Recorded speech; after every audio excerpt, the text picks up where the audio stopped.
Hola, buenos días, ¿cómo les va? Soy Rafael Gómez Eng. Tengo mucho gusto en presentarles a mi socio, Gabriel Bermúdez. Ahorita le voy a pedir que se presente él solo, pero es alguien que regresa a GPC después de una gira. Platícanos, Gabriel. Pues Rafa, un gusto estar acá contigo. Un poquito de mí, pues de entrada soy colombiano, pero mi esposa es de acá de Monterrey. Y mi primera experiencia laboral fue con GPC. Esto va a ser hace 10 o 11 años y fue una tremenda experiencia, pues trabajando con todo tipo de empresas familiares, en todo tipo de industria, en todo tipo de proyectos. Y fueron unos 4 años que yo aprecié mucho en mi vida, me enseñaron mucho. Además, te considero a ti un mentor y un amigo en todo ese proceso. Y luego de eso, pues me fui a hacer maestría en Estados Unidos, en Georgetown. Estuve un tiempo trabajando con Amazon y en los últimos años trabajando en un fondo de búsqueda. Es un modelo de emprendimiento con adquisición.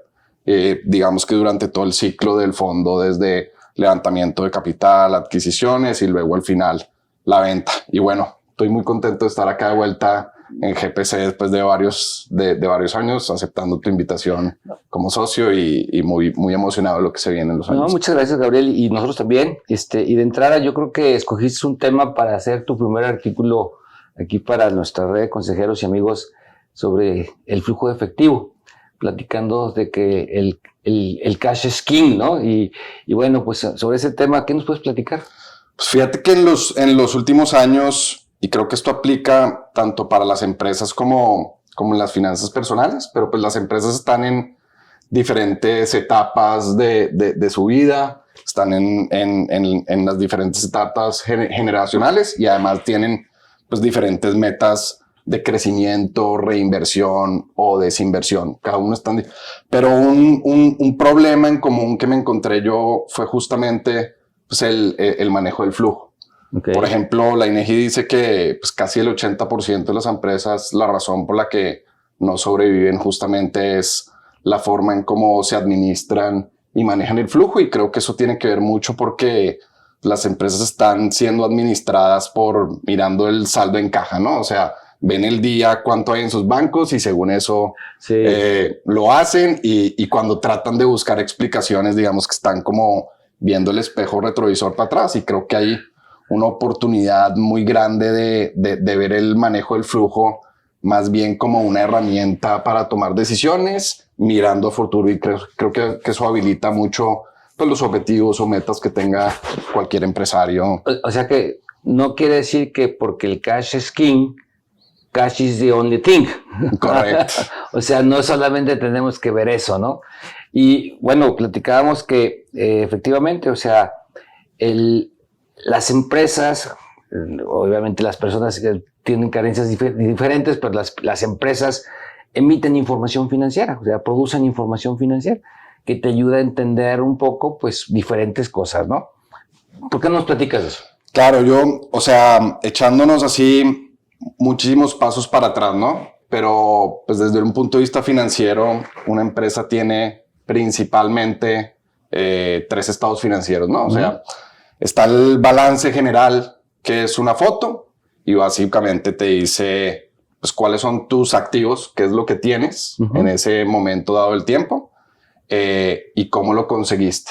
Y lo puedes conseguir mediante tus pasivos, deuda o mediante capital. Claro. Y básicamente, pues, los activos es la suma del pasivo más el capital. Ese es el primero, digamos que el bien importante. Y que mucha gente se administra como decir, ¿cuánto tengo?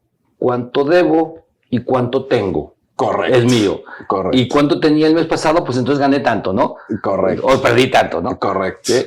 Y eso nos lleva, digamos que al segundo estado financiero. Digamos que todo esto, lo bonito de la contabilidad es que todo está interactuado, ¿no? A través de cuentas T.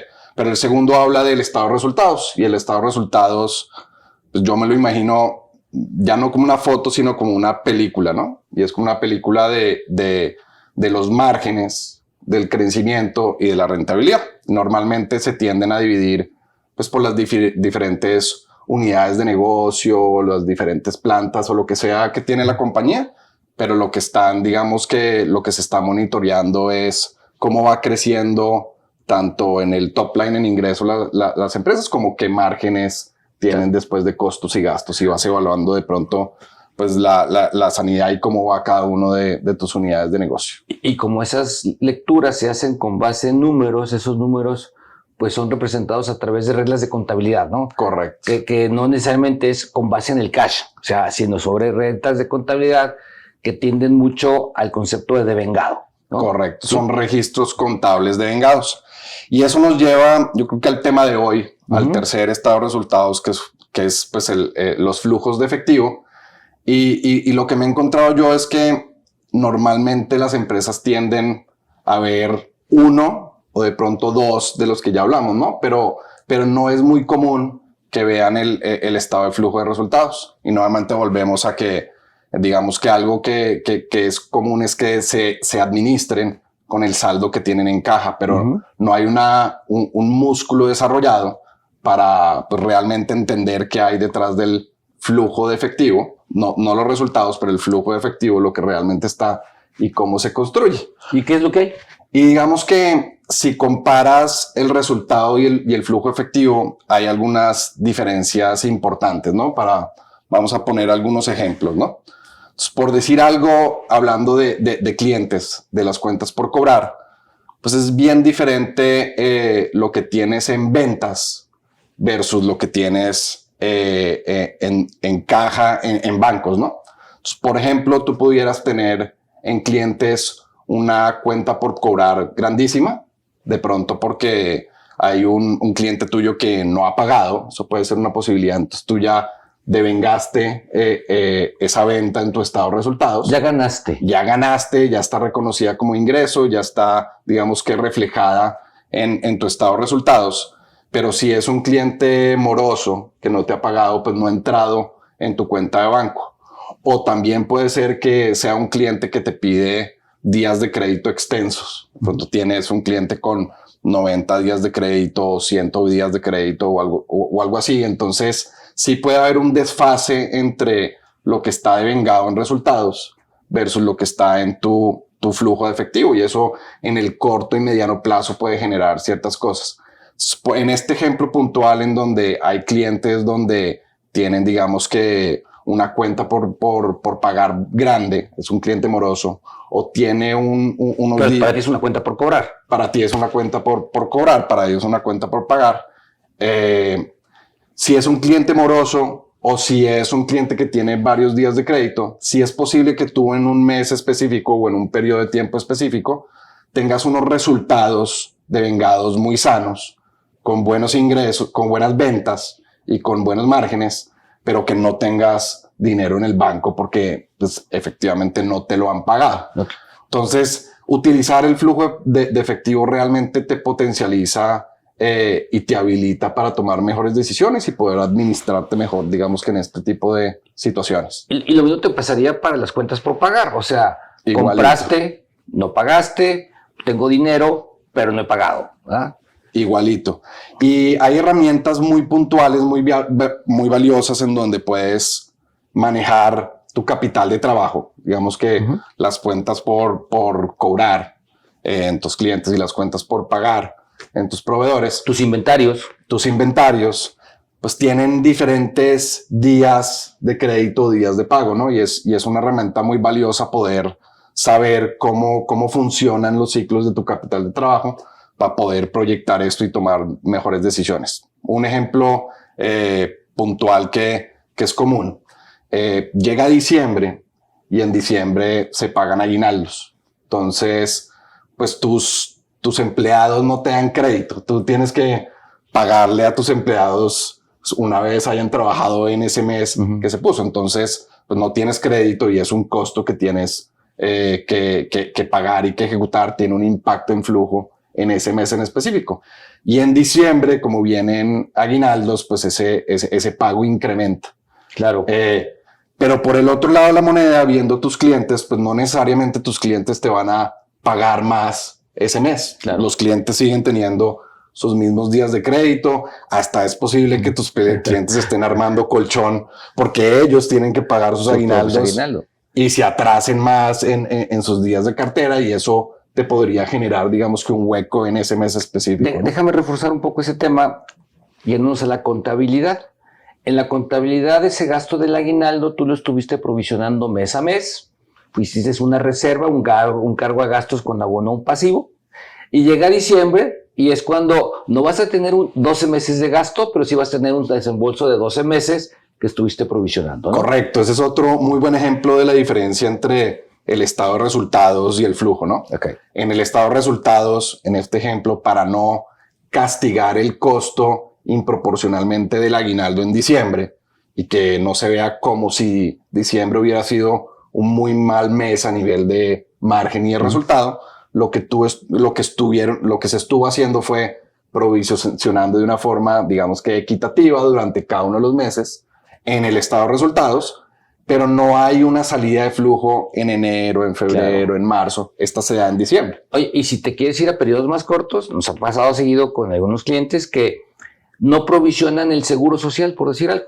O sea, y como el seguro social lo pagas bimestralmente, pues hay meses que tienes mucho margen o mucha utilidad y hay meses que se te va bien para abajo porque no tuviste la precaución de hacer provisiones y desligarlo del flujo de efectivo, ¿no? Correcto. Y como hay muchísimos ejemplos. Los seguros es otro muy buen ejemplo. Es común que los seguros se paguen una vez al año o de pronto semestral y es lo mismo que estamos platicando. Lo vas provisionando mes a mes para que no se vea castigado en los resultados un mes específico, pero el desembolso en pago se da en un momento del tiempo, digamos que particular. Entonces, una de las cosas bien importantes es entender este concepto contable de vengado que normalmente lo vemos reflejado, digamos que en el estado de resultados versus el flujo, ¿no? El flujo, que es lo que tienes tal cual digamos que en tus cuentas de banco y lo que te permite, digamos que operar. Sobre todo porque hay algunas cosas que pues, no vas a poder dejar de pagar. La nómina es un muy buen ejemplo. La CFE no te da crédito. Y como esos van a ser casi amarrados, ¿no? A lo mejor un mes de diferencia, ¿no? Pasando un poco ahora, ya que discutimos los conceptos de devengado y flujo efectivo, pasamos al tercer estado financiero, al estado de flujo efectivo. ¿Y cómo le hace ese estado, Gabriel, para que esto que estamos platicando, pues, desmenuzarlo? Sí, claro. Yo creo que antes de empezar como a irnos paso por paso, van a ser 5 pasos. Yo creo que un punto que a mí me gusta recalcar es pues, cuál es el objetivo de construir el estado de flujo, ¿no? Y yo creo que son 2. Yo creo que es un objetivo dual. El primero es realmente entender qué pasó, digamos que mirando en un periodo específico, y por qué tienes, digamos que el efectivo que tienes dentro de tu cuenta. Ese es un objetivo, entenderlo y cómo pasas del resultado al flujo. Pero hay un segundo objetivo que en mi opinión es el más importante y es que esto habilite a mirar hacia adelante, ¿no? O sea, yo creo que nuevamente volviendo a pasar de administrarte de cuánto tienes en caja, del saldo en caja, a realmente entender cómo se mueven tu efectivo, tu capital de trabajo para poder llegar a hacer proyecciones hacia adelante y tomar mejores decisiones. Pero antes de las proyecciones, que estoy totalmente de acuerdo contigo, creo que entender que ese estado, antes le llamamos el estado de cambios en la situación financiera o el de origen y aplicación de recursos, ¿no? O sea, eran los famosos estados de... Es eso, ¿no? El entender el origen de los recursos y el uso de esos recursos, ¿no? Y eso lo haces en el estado de flujo, ¿no? Sí. Entonces pasemos, hay 5 pasos para construir un estado de flujo, ¿no? Entonces, yo creo que lo primero es partes de la utilidad neta. Esa utilidad viene del estado de resultados y ese es cuál fue tu resultado de ese periodo específico, ¿no? Otra vez es un concepto contable de vengado. Y lo que vamos a hacer es partir de esa utilidad neta y construir cómo llegar al flujo, ¿no? Lo primero que hace, y voy a hablar de los conceptos, digamos, los que más mueven el flujo. Obviamente hay muchísimos cuando uno ve una empresa en su todo, pero vamos a hablar un poco de los conceptos más relevantes. O sea, el primero es la depreciación, ¿no? La depreciación Estás Pues, hablando de los conceptos que no requieren flujo, ¿va? que no requieren flujo. Ok, Correcto. o sea, tú Entonces, dices, tengo la utilidad contable y le voy a aumentar o disminuir aquello que no requirió flujo. correcto. Ok. Entonces, lo primero es esa utilidad que viene en el estado de resultados, ya se ve, digamos que afectada por la depreciación, pero la depreciación no tiene un impacto efectivo. ¿Por qué? Porque lo que hiciste fue comprar un activo en Hace un periodo años. anterior, sí. En ese momento lo compraste y lo pagaste y lo has venido depreciando, digamos que ha perdido su valor utilizando diferentes métodos, pero pongamos un ejemplo de una forma lineal durante 10 años y eso lo reconoces, digamos que en los resultados, pues mes a mes, ¿no? Entonces lo primero que haces es devolverle la depreciación. Ajá. Porque no es como que hubo una salida de flujo. Exactamente. Es partes de la utilidad y le devuelves la depreciación. Y después lo segundo que haces es ya tener muy puntualmente qué sucedió en tus partidas de capital de trabajo para realmente entender qué pasó en el flujo. Entonces lo que haces es ver las diferencias en los conceptos más importantes, clientes, proveedores, inventarios, cualquier concepto que afecte el capital de trabajo y le sumas o le restes dependiendo de lo que sucedió. Si pagaste o si no te pagaron, pues tienes ese reflejado. O si invertiste en inventarios. Correcto. Va. Pongamos otra vez el ejemplo de los clientes. Digamos que las cuentas por cobrar aumentaron, ¿no? En este ejemplo aumentó la cuenta por cobrar, digamos que aumentó tu capital de trabajo, pues en flujo tienes que castigarte ese aumento en la cuenta por cobrar, porque volviendo otra vez a los resultados, la utilidad neta con la que partiste ya ve reflejado ese ingreso, pero como no te la han pagado, aumentó la cuenta por cobrar, digamos que tienes que castigarte porque esa plata no ha entrado a tu banco. En otras palabras, si yo me quisiera llevar la utilidad que generé después de ajustarla por la depreciación, no puedo porque la tengo invertida o en cuentas por cobrar o en inventarios. Correcto. O le pagué a los proveedores. Correcto. ¿No? Cualquiera que tú quieras, ¿no? Y al final esos ajustes te permiten, digamos que entender cuál fue el flujo neto generado por tu operación. O sea, ¿cuánto después de capital de inversión en capital o desinversión en capital de trabajo me quedó para hacer diferentes cosas? Por ejemplo. Entonces, el segundo bloque que pasamos aquí, digamos que al paso 3, tiene que ver con las actividades de inversión. Entonces, ese dinero que te quedó, puedes utilizarlo para muchas cosas. Una de las cosas que puedes hacer es invertir. Pues, ¿en qué puedes invertir? Un muy buen ejemplo tiene que ver, pues, con la propiedad, planta y equipo.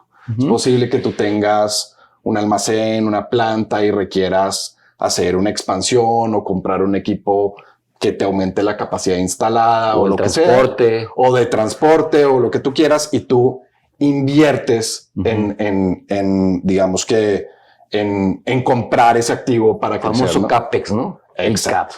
Entonces, partes del flujo que genera tu operación, que fue lo que hablamos ahorita, y llegas a este segundo grande bloque que tiene que ver con pues todas esas opciones que tienes de invertir o de desinvertir para crecer. Entonces, algunos ejemplos pueden ser este que pusimos de propiedad, planta de equipo, o de pronto estás creciendo de una forma inorgánica, no necesariamente orgánicamente. ¿Qué es inorgánico? Pues, por ejemplo, quieres comprar una empresa. Ok. Por decir algo, tú operas en la región del norte del país y consideras que quieres crecer en el centro, en Ciudad de México y tienes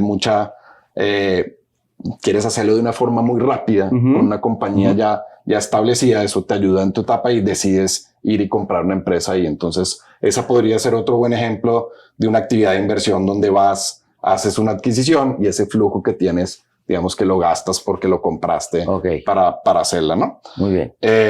Al mismo tiempo puedes hacer actividades de desinversión, como tú muy bien lo dijiste, y puede ser como al revés, ¿no? Puedes vender activos. De pronto estás construyendo, entonces traes la operación ajustada por las partidas virtuales, más menos capital de trabajo para ver en qué inviertes, ¿verdad? O desinviertes, ¿no? Correcto.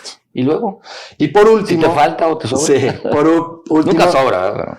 Esperemos que. Pero por último tienes pues las actividades de financiamiento. Entonces, dependiendo de qué está sucediendo ahí, pues tienes que ver qué está pasando. Otra vez hablando de tus pasivos y tu capital, qué está pasando con tu financiamiento. Que son los que financian la empresa, ¿no? Correcto. Entonces, un buen ejemplo del día a día es si tú estás apalancado y tienes deuda, pues tienes que estar pagando capital más intereses, probablemente de una forma mensual o comúnmente de una forma mensual, y tienes que reconocer que pues, esos pagos son pagos que sí haces todos los meses, ¿no? Tú le pagas al banco o como sea que estés financiando un capital para ir amortizando tu deuda mes a mes y además pagas unos intereses sobre ese capital que te prestaron a una que tasa los intereses, ¿no? ya los castigaste en el estado de resultados, ¿no? En teoría te viste a ver los resultados. Sí, pero como partes de la utilidad neta, Ajá. es bien importante tener las actividades del flujo operativo, luego las actividades de inversión y abajo identificadas las actividades financieras. En este ejemplo, poniendo, digamos, que todo lo que tiene que ver con digamos, que las amortizaciones y los intereses que haces en ese periodo.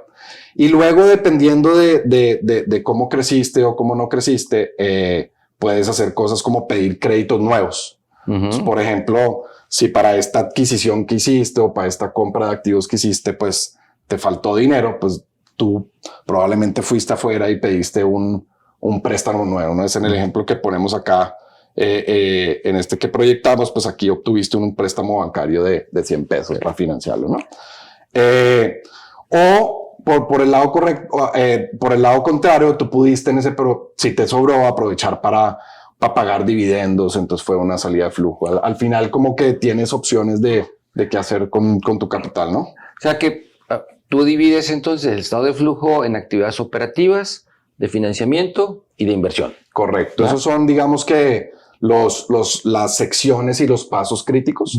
Entender cuánto generó la operación en flujo, la primera que dices tú, para qué lo utilizaste, qué inversiones hiciste, que es la segunda, y cómo las financiaste actividades al final. Y al final, pues partes de un saldo inicial, ves diferencias para arriba o para abajo en ese periodo y partes a un saldo final.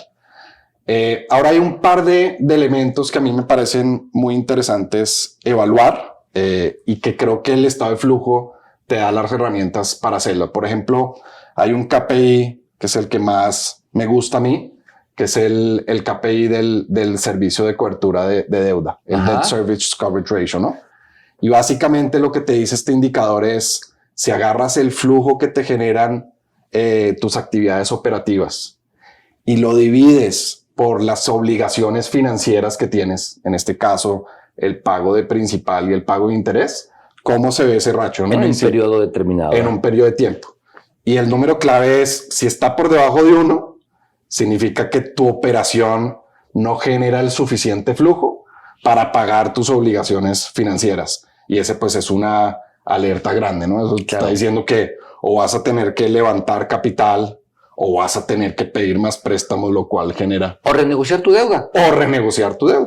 Porque nos ha tocado, ¿no? Que pueden a correr maratones al pobre empresario con los zapatos apretados, ¿no? Sí, de pronto tu deuda está estructurada en un periodo muy corto. Sí. O estás pagando mucho principal al principio y te da... el flujo te da la posibilidad justamente mirando hacia futuro, cómo podrías, o si te ves en la necesidad de renegociar la deuda, ¿no? O sea, en el ejemplo que ponemos acá, si haces la división entre el flujo que genera la operación, que en este caso es 18, y lo divides por las obligaciones financieras, principal de intereses que es 20, este ejemplo totalmente hipotético, inventado por mí, pues esta empresa, nada más con eso nos damos cuenta que va a tener problemas de flujo porque la operación no está generando el suficiente dinero. Cuando en ese año no lo hizo, En este año, en este periodo específico. Ahí es donde decimos, estás viendo para atrás, ¿verdad? Correcto. O sea, pero por eso decía que el flujo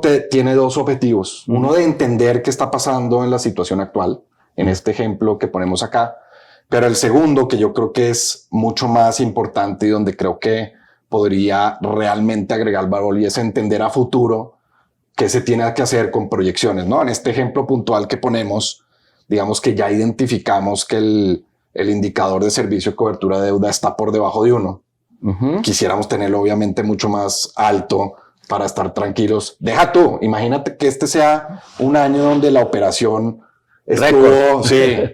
¿Qué pasa si el siguiente año pega una recesión o se te va un cliente importante o no te paga un cliente importante? Pues ese indicador de servicio de cobertura de deuda va a ser todavía peor y te vas a meter. O aún en condiciones normales, si en tu mejor año no fue posible cubrir todas tus obligaciones del servicio de la deuda, en tu mejor año, pues yo creo que hay algo raro, o sea, hay algo que no cuadra, ¿no? O la deuda está muy grande, o la deuda está con unos vencimientos muy caros, o hay algo que no hace sentido, porque si en tu mejor año no lo logras, hay tareas que hacer, ¿no? Correcto, y ahí es donde yo creo que realmente toma poder tener el flujo como una herramienta, ¿no? O sea, cuando puedes partir de tu estado actual y utilizarlo para proyectar hacia adelante. Una herramienta de planeación. Una herramienta de planeación y toma de decisión. Sí.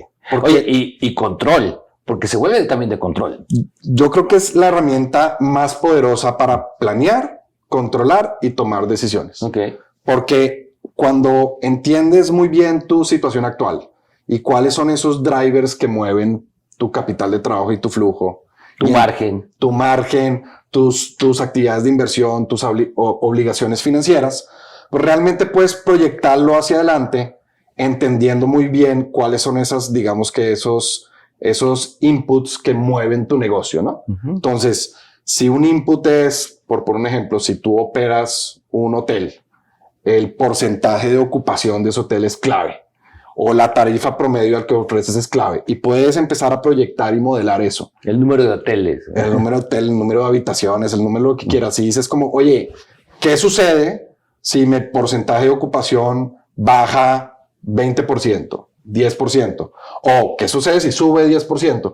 Y cómo eso empieza a moverse a través de los diferentes, digamos que, grupos del flujo, pues puedes controlar, administrar y tomar decisiones mucho mejor. Y te vas a poder dar cuenta si te va a faltar flujo o no te va a faltar flujo. Utilizas el término de un hotel y bueno, los que conocen mi carrera saben que fui consejero de una fibra hotelera.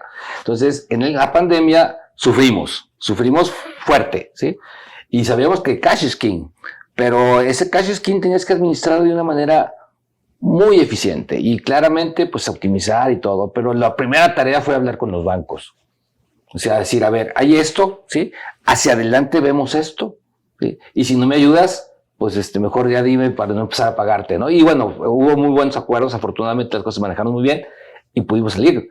Pero el discurso para acercarte a los bancos no nos dio esa herramienta hacia adelante. ¿Qué esperas? ¿Cómo te va a ver las cosas, ¿verdad? Correcto, yo creo que es muy poderoso a nivel de flujo entender en qué momento se dan esos pagos grandes y cómo está tu estructura de capital para poder proyectar eso a futuro. Y eso, volviendo a lo que decías tú, pues te permite tomar decisiones, ¿no? Te permite tomar decisiones de ver, oye, es que me toca reestructurar el crédito, de pronto necesito un plazo más amplio, de pronto necesito negociar un bullet al final, o de pronto necesito, así eso venga con una tasa de interés más o lo que tú quieras, pero sí, te permite organizar. Mismo caso, podrías tú ver, oye, ¿cuáles son mis principales proveedores, no? De pronto, un costo fijo grande que tengo es yo pago renta sobre el espacio en donde estoy y ese podría llegar a ser un costo fijo. Entonces, igual puedo ir con mi arrendador y de pronto negociar términos de mi arrendamiento. Esto fue muy común en la pandemia, totalmente, en donde buscaste de pronto meses de gracia y después negociaste pagar esos meses de gracia 6 meses o un año. Y nuevamente te da la herramienta de proyectar a futuro cómo se ven estos cambios, dónde podrías generar el mayor impacto para que realmente tengas, digamos que la posibilidad de tomar decisión y administrarte. Y no solamente estar rezando porque cambien las cosas, ¿no? Sí, vuelves a lo que decíamos al principio del artículo, ¿no? Es común que las empresas y las finanzas personales, digo las finanzas personales porque me encantan y creo que hay un símil muy parecido, pero las empresas es común que se administren con el saldo que tienen hoy en el banco. Y cuando están tratando de buscar explicaciones, pues están viendo el espejo retrovisor mirando para atrás, ¿no? A tratar de entender qué pasó. Oye, Y eso sí es que ven el estado de flujo. Porque, Sí. porque hay unos que se quedan nada más con el saldo de la chequera, hay otros que se van al estado de resultados y hay otros que sí ven un estado de flujo y lo entienden, ¿no? Y pocos, yo diría que esta es la parte crítica del mensaje, es pocos planean para después controlar conforme lo planeado, ¿no? Y ahí es donde tú tienes, en lugar de tener el retrovisor, pues un GPS, ¿sí? Un GPS que te va a llevar hacia donde tú quieres llegar.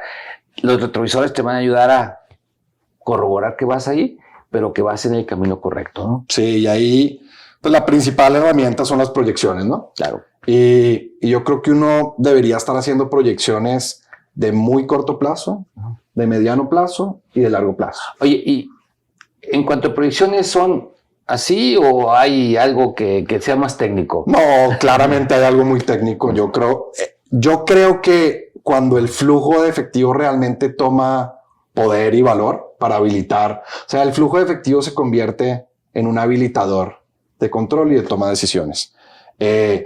Y yo considero que en mi rol anterior como CFO de una empresa operativa, nosotros mirábamos 3 flujos.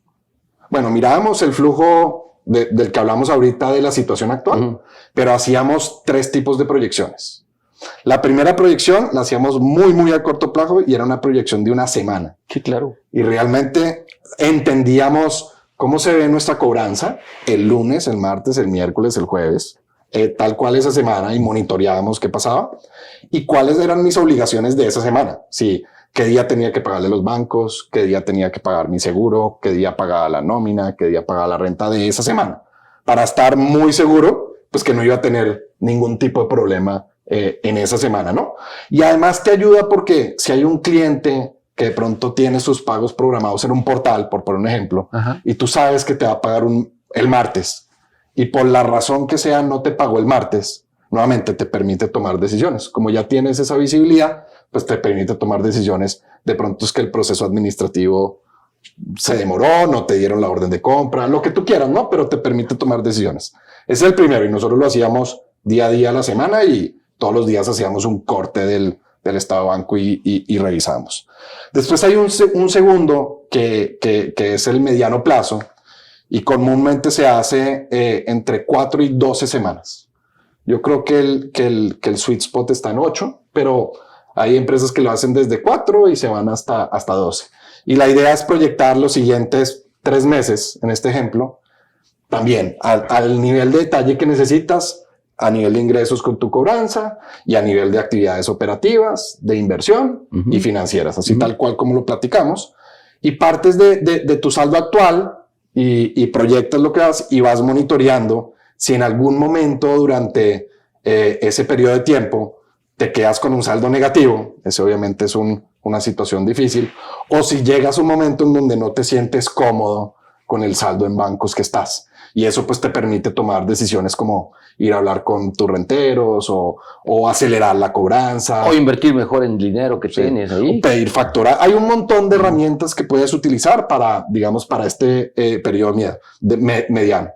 Y después hay un periodo a largo plazo que pues va a estar muy alineado con tu presupuesto y tu business plan. Entonces hablemos del siguiente año y de los siguientes 5 años, que ahí ya estás viendo metas un poco más estratégicas, ¿no? Sí, claro. Yo considero que los mejores CEOs del mundo tienen 2 habilidades muy buenas. Una es una habilidad de gente, de rodearse de gente buena, pero la habilidad más importante es qué hacer con el dinero, ¿no? Cómo utilizarlo, ¿no? En qué invertirlo, cuál es el retorno más importante. Yo creo que si esas 2 cosas son fortalezas, pues ahí es donde está los ejemplos de éxito muy grandes, ¿no? Entonces, volviendo a los 5 años, pues esto es lo que te permite hacer, ¿no? Claro. ¿Cómo creces? ¿En dónde inviertes? Si es momento de retornarle vía dividendos a tus accionistas y qué decisiones de capital tomas, ¿no? Y eso pues lo vas empatando con un presupuesto y con un business plan y luego pues se convierte en una herramienta de explicar variaciones y cosas de ese estilo. Pues yo creo que va a ser de mucho valor para todos nuestros amigos que van a estar leyendo tu artículo. Y bueno, pues muchas gracias, Gabriel. Bienvenido. Encantado de tenerte por acá. Vamos a hacer muchas cosas juntos, ¿no? A ti, muchas gracias por la invitación. Un gusto hablar de este tema que además me apasiona y muchas gracias por esta oportunidad. Hasta luego.